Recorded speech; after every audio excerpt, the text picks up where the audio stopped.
Welcome to VSB media. Good morning everyone. కొన్ని ప్రధాన పత్రికలలో వచ్చినటువంటి హెడ్లైన్స్ని చూద్దాం. ముందుగా ఈనాడు, నిజాలకు నిప్పు, సబ్ కలెక్టర్ కార్యాలయాన్ని తగలబెట్టేశారు. మదనపల్లిలో ఆదివారం అర్ధరాత్రి దారుణం. మాడి మసైపోయిన కీలక దస్త్రాలు, హార్డ్ డిస్కులు. కుట్రపూరితంగానే ఘటనకు పాల్పడినట్లు ఆధారాలు.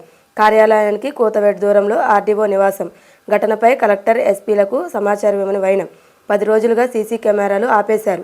ఆదివారం రాత్రి కార్యాలయంలో కొందరు సిబ్బంది ముందుగానే పూర్వ ఆర్డీఓ మురళి మకాం, మాజీ మంత్రి పెద్దిరెడ్డి భూదందాలు బయటపడకుండా చూడడానికే ఈ ఘాతుకమని అనుమానాలు అంటూ వార్త.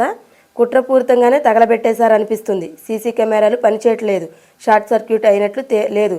మాజీ మంత్రి పెద్దిరెడ్డికి సన్నిహిత అధికారులు ప్రమేయం ఉందని తెలుస్తుంది అంటున్న సీఎం చంద్రబాబు.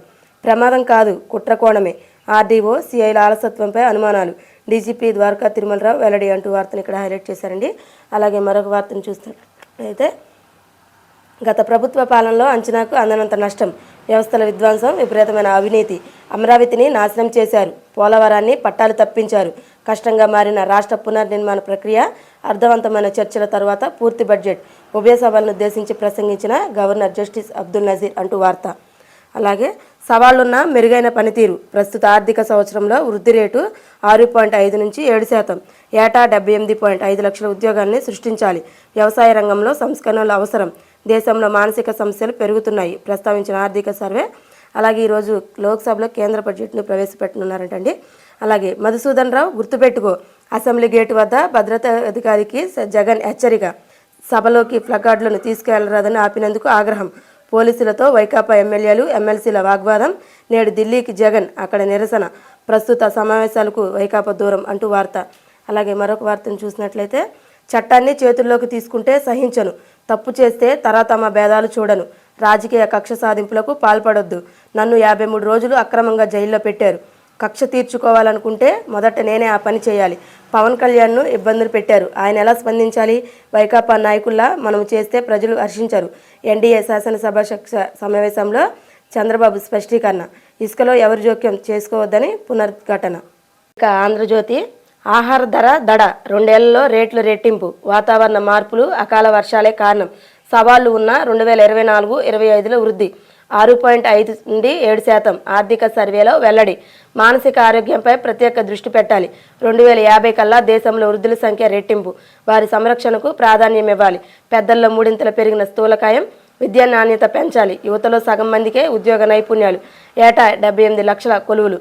అప్రజాస్వామికంగా గొంతు నొక్కే యత్నం. పార్లమెంట్ ఉన్నది పార్టీల కోసం కాదు, దేశం కోసం. 2029 ఎన్నికల్లో మనం మరోసారి తలపడదాం. అప్పటి వరకు ప్రజా సమస్యలపై దృష్టి పెడదాం అంటున్న మోదీ. అలాగే పాపాలకు నిప్పు, మదనపల్లి సబ్ కలెక్టర్ ఆఫీస్ దహనం. 22nd ఏ సెక్షన్లో రాజుకున్న మంటలు. 25 విభాగాల్లోని ఫైళ్లు బూడిద, కొన్ని ఫైళ్లు కుప్పగా పోసి నిప్పు. ఆదివారం అర్ధరాత్రి సంఘటన. సెలవు రోజున విధుల్లో కొందరు. సీనియర్ అసిస్టెంట్ పాత్రపై అనుమానం. అందరి చూపు మాజీ మంత్రి పెద్దిరెడ్డిపైనే. పుంగనూరు అక్రమాల తీగలాగిన సర్కారు. క్రమబద్ధీకరణ పేరిట భారీగా భూ కబ్జా పర్వం. ఆ కీలక ఫైళ్లు మదనపల్లి కార్యాలయంలోనే. భూదందాపై విచారణకు సిద్ధమైన ప్రభుత్వం. సబ్ కలెక్టర్గా ఐఏఎస్ అధికారి నియామకం. ఇంతలోనే కార్యాలయానికి నిప్పు. ఫైళ్ల దహనంపై సీఎం సీరియస్. ఒక్క రోజులోనే 3 సార్లు సమీక్ష.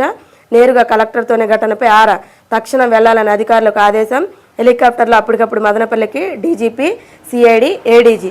అలా వదిలేస్తారా? ఫైళ్ల మాయం. దహనంపై చర్యలేవి. సర్కారు మారగానే వరుస ఘటనలు.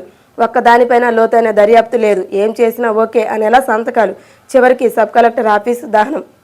యాక్సిడెంట్ కాదు, ఇన్సిడెంట్. షార్ట్ సర్క్యూట్ జరగలేదు. కిటికీ వద్ద కాల్చిన అగ్గిపుల్లలున్నాయి.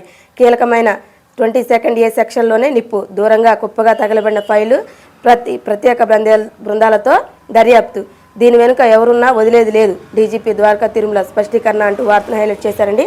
అలాగే మరొక వార్తను చూసినట్లయితే, 5 ఏళ్లుగా అశాంతి, ప్రజావేదిక కూల్చివేతతో విధ్వంసం మొదలు. జగన్ దిగేదాకా కొనసాగింది.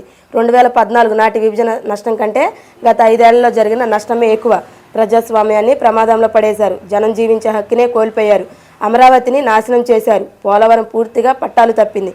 కొత్తగా ఒక్క నీటి ప్రాజెక్టు లేదు, ఒక్క పరిశ్రమ కూడా రాలేదు. ఖనిజ సంపదను కొల్లగొట్టారు. ఆంధ్రప్రదేశ్ బ్రాండ్ను దెబ్బతీశారు.